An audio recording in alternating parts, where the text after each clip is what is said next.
So we want to do that, this, there's a comma, there's two commas, so there's the actual call, the inputs, the response, the call, response done.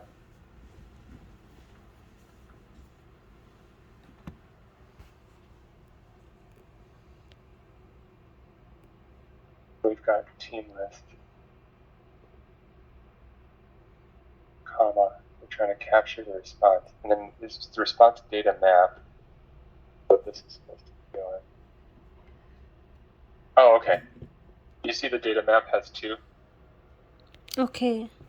We need one more. I think this is just a matter of, because right now you've got these two on the same level, but this one's inside of data map. Yeah, data map. For this it is using issue.title.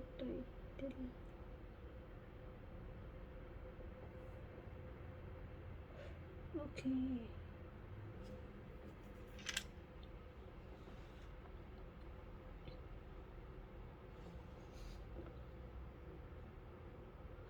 Looks like you're closing something here. I guess it should be one more team. Where is it? Do you have Docker installed on this machine? No, Kevin. Okay. Do you have npm? Yeah, I have npm. I guess I did install Docker too. Yeah, if you have npm already, should be able to do this or this, like open up npm or just run node and then run some of these commands directly, like import octokit, and then you can create constant, GitHub equals new octokit, and then just put in your, I think token right here, because it'll use a path. Yeah, it's an auth for personal token, and user agents, just give it a quick name. I don't think you have to do all these things; these are optional. Base URL, I think, is by default this. Yeah. I'm sure one of these has another quick call. But you can test some of these things out, like by just including octokit rest. Technically, you could also take a look at the documentation for GitHub script directly, and see where it's like what it's including and calling. Because I think GitHub script has more than just octokit. It's got core and all these other things. So you could try to see where it's doing and includes on in GitHub script and run that same thing locally yourself. I think it's definitely worthwhile for us, especially on our team, to find out how to run these actions locally. So I'm gonna look into that. Okay. But yeah. Do you want to try to update this and give that a try? Yeah, sure.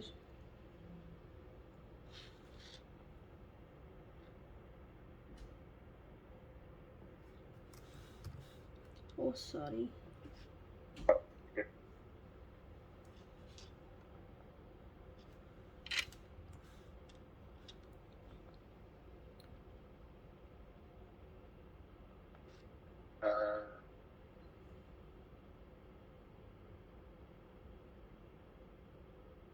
Name, close, map, close. See, this is close to paginate. Okay. This org, doesn't this need a?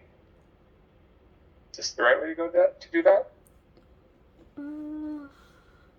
Or we can add. We can put in string. Let's do this. Whoops, I lost that page.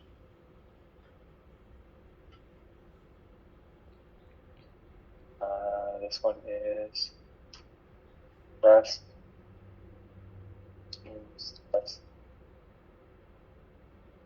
It needs. So it needs the parameter org. Yeah.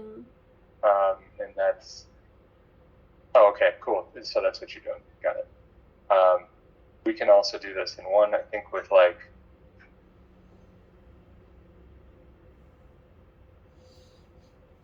Say.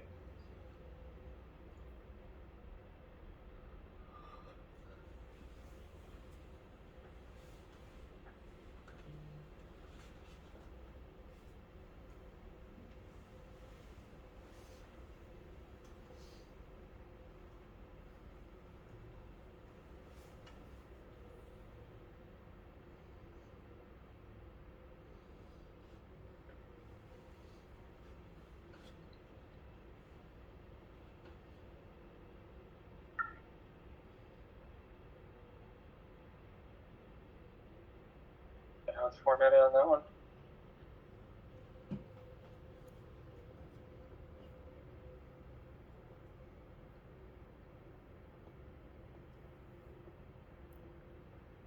PGA.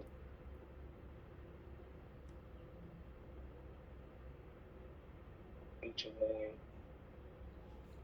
Then.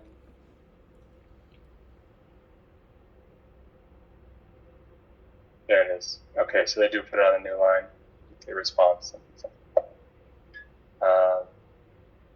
Oh yeah, because you're closing it. You're closing the page in A here, and it's like we wouldn't want to close it here. Okay. We want to keep that open.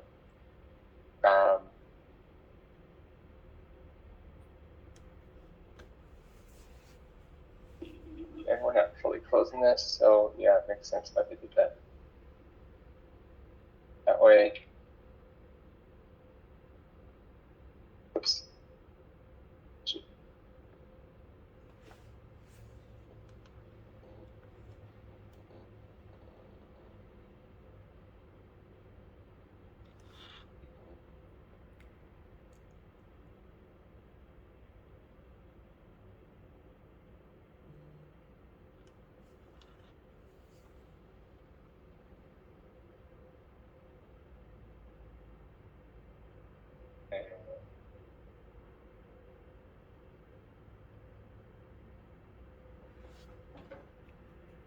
It's all inside the page name. So yeah, this will be tabbed in until it's done. Oh, I goofed. Okay. Yeah, I deleted the actual call that we need. Okay. So that was GitHub. Whoops. GitHub dot ref teams this. We have it here, right? Oh yeah. Oh gosh. Oh. Sorry. Yes. So paginate just.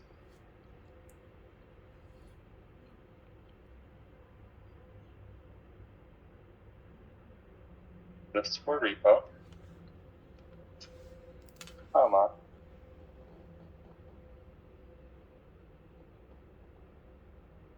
Okay. Oh.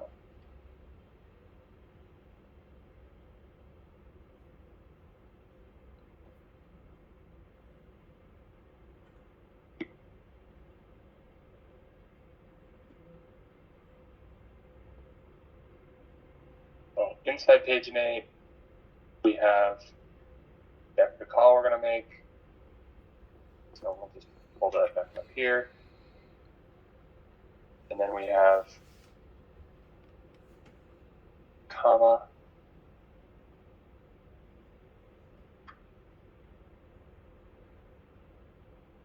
Open bracket.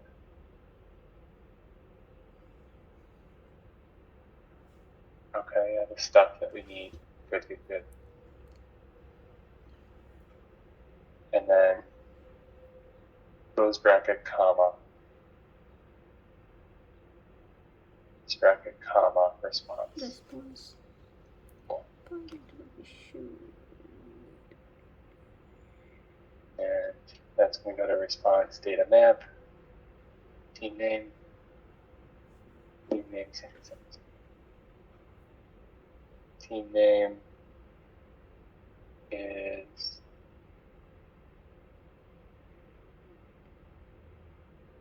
issue titles.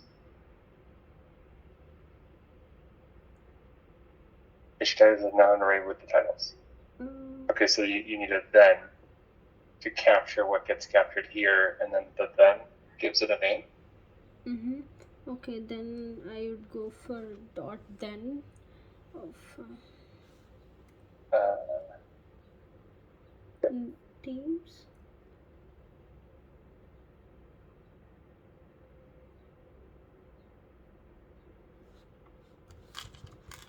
Oh, sorry. Oh, you're good. Yeah, go for it. So teams, right? It was the titles would be.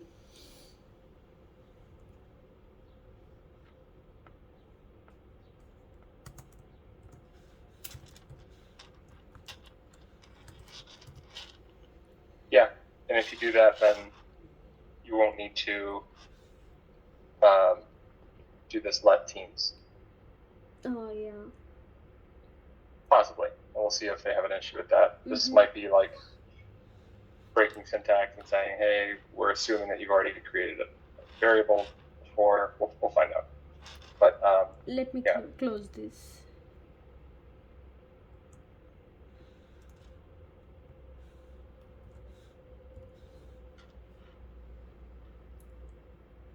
Well, yeah, you could console log teams inside of here. Okay, but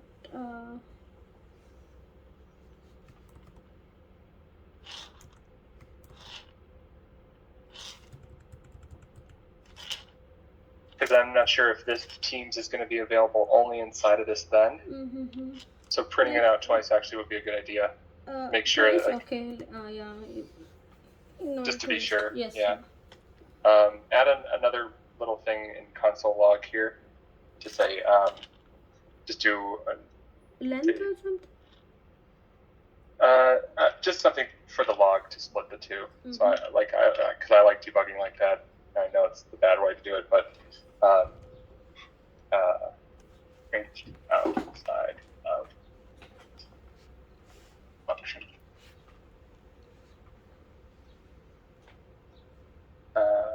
And then get rid of that.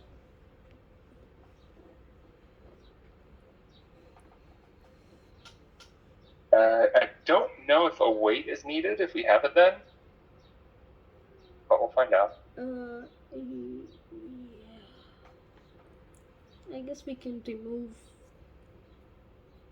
but let's see, and then we can try it. The fun stuff about this is that all the stuff that we're writing here can be run by GitHub Action or GitHub Script, but it is all just Node or it is all just JavaScript. So it could be useful just to keep this, in VS Code and see what VS Code thinks, like in a JS file. Yeah, I was actually doing that same thing. Oh, awesome. I just created this because for at least for indentation it will be easier for me. True. Yep. But the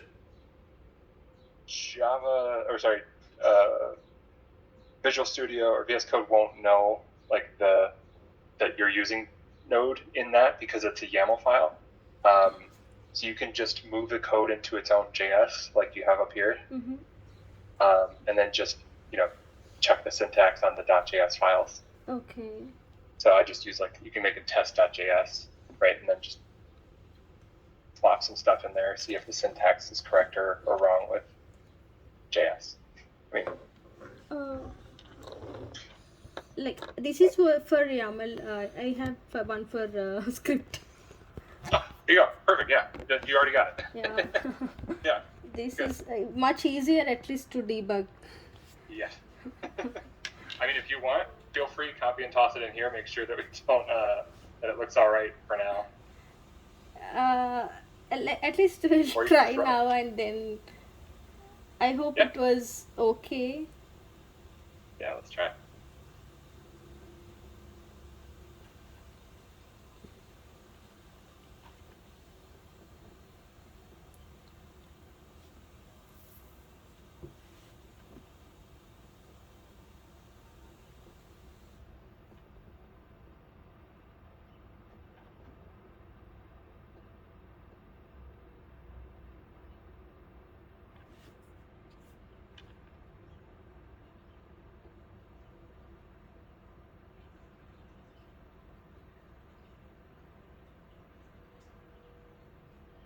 Oops.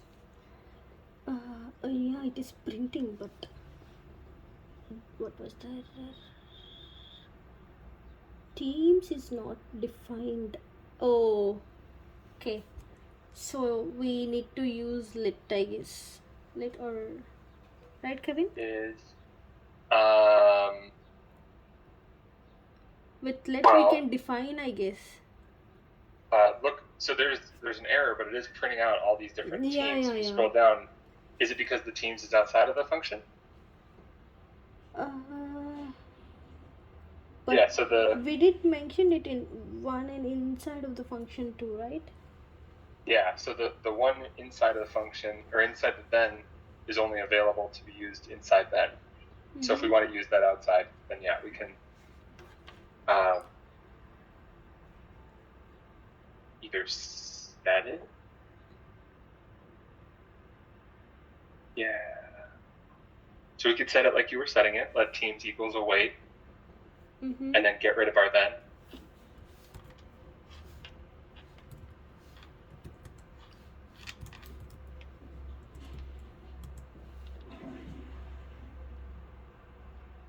Yeah, and then we shouldn't need our then.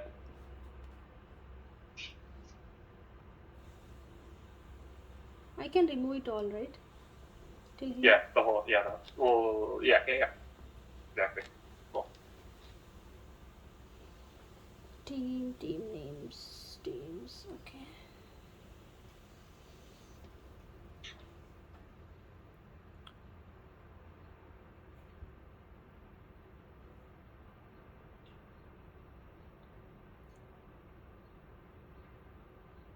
Is there a way to filter a call in the teams?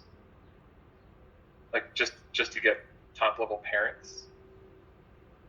Top level for these teams you Hey, green. Yes. So for, like, you see, you got ages okay, artists. yeah, I got it. I was actually asked that because I have to validate it from every group. I mean, like every child to that parent, and then I have to map that if it has to be under the same structure.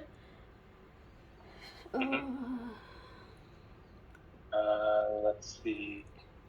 Does the OctoKit have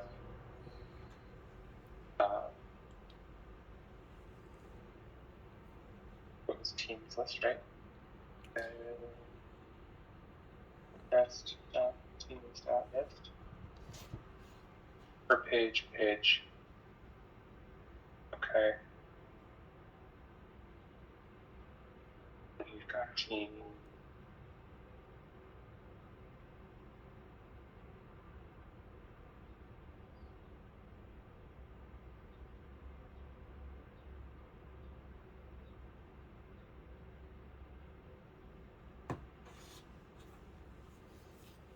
A parent team will delete all of its child teams as well. Interesting. Going back. Check team permissions for a repo. Repo return child team will also be checked. Team members or team list teams with authenticated. Oops, sorry.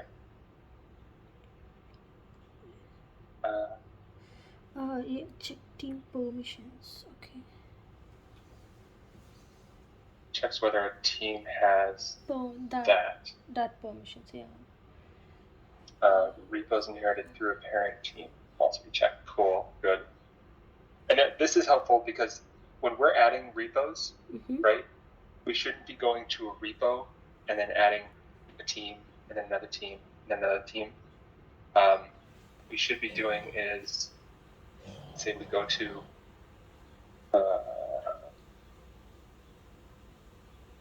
somewhere in GitHub. I'm just going to open up.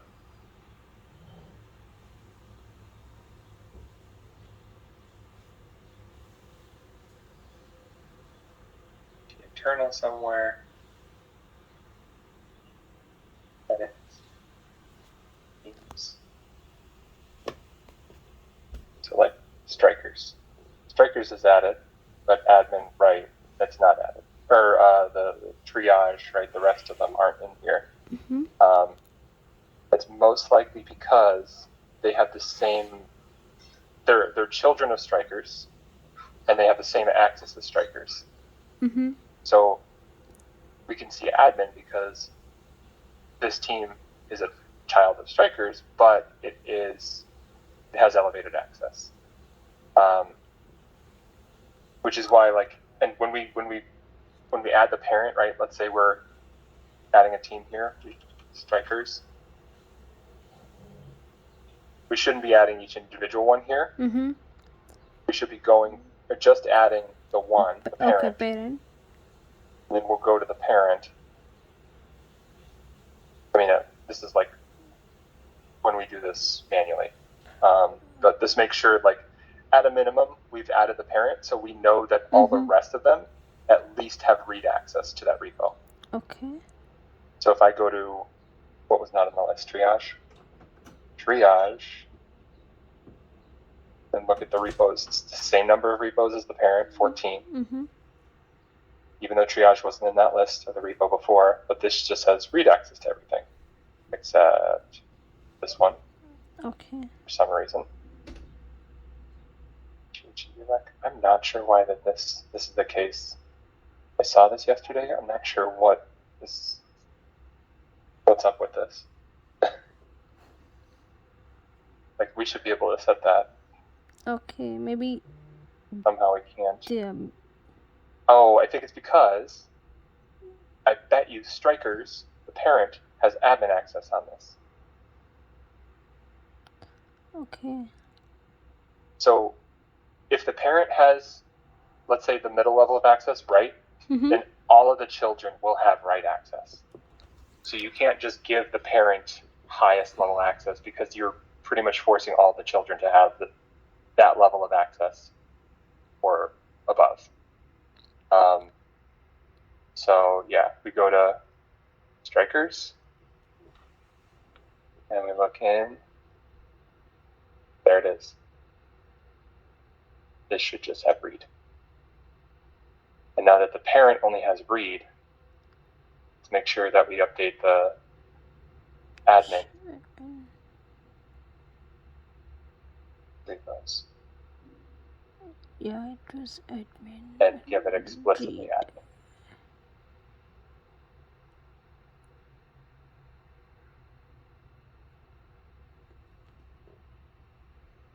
Right? Yeah. So this just ensures, like, right, if we're going to give a team access, always add it to the, especially if they're the owner of this repo.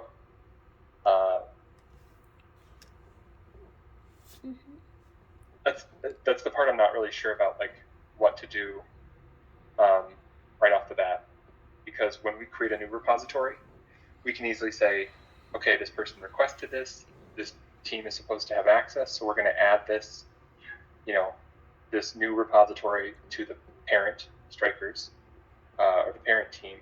I know that all the rest of the teams will have at least read access. So if this automation breaks at some point, when setting specific permissions, they'll at least have read access and we can see, like, what's wrong. But this doesn't determine ownership of a repository, because someone might set, let's say, we're owners of this repo. Not really. We didn't create this. This was BJ's team. But how do we give, if we give some other team access to this, let's say BJ's team and I, and us are working together. Mm-hmm. We want to give them admin access because they're administrating it, right? Now we've got two different teams that are administrating it. How do you determine who owns it, Okay. That's the part that I'm having issues with, trying to figure out. I'm wondering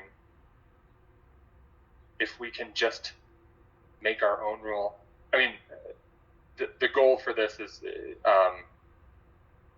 the SharePoint lists that we have that have, like, all the repositories and teams and stuff. Mm-hmm. We're going to try to have that be our master list and say, hey, if your repository doesn't have an owner in here, then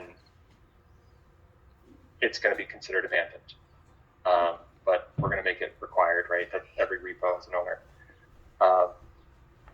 But that's going to be our, like, this person owns this repo, or this team owns this repo. And I'm thinking if we do this, where we add strikers, if we add the parent team to the repo, the parent team is determining who is the owner. Now, granted, I could give SS DevOps. Oops. SS DevOps. I could give SS DevOps modernization to GitHub, and then, or GitHub maintain access.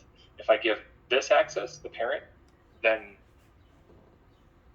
it's going to be confusing who owns it, because now we have two parents owning this repo, or as like listed in this repo. But then this one, if we just gave the maintain access, we're just saying, hey, Strikers owns it because the parent is in here, but we're giving this group, these maintainers, maintain access, or whatever access to it. It's pretty convoluted, huh?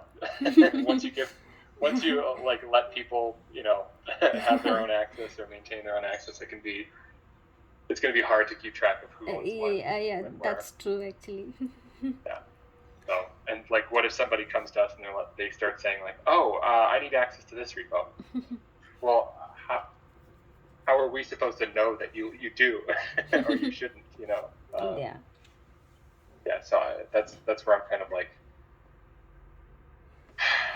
okay. Those things haven't been decided, and shared services like Teams capability, portfolio concept doesn't make it any easier to know. It used to be very simple, like, if your team name has the TLA in it, then you own this one. Done. That is. Yeah. It's not at all good. Yeah. So we're gonna have to figure out a better mapping, and like ownership mapping and stuff at some point too. If you've got any ideas on it, feel free to let me know. Definitely. Okay. For now, can I go with the structure, Kevin, that you have sent me? I sent you. What was it? The team name, yes. Parent. I did run Postman response, but wait 1 second. So for it says this. Is this something because of authentication, or I was trying to get the IDP group for this ageless artist?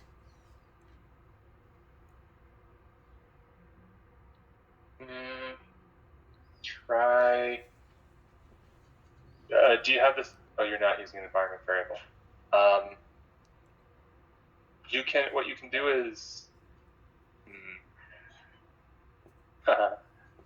something I looked up.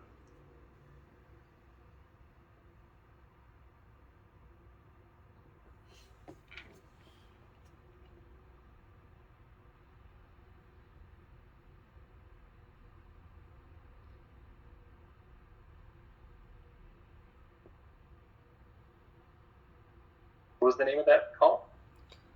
IDP group. Yeah. List IDP. For Teams. TeamSync. List IDP groups. For an org? No. That was for Teams only. This was correct. Okay. And for this, you can kind of like look at their like example. Oh, hold on. Just double click this to open up.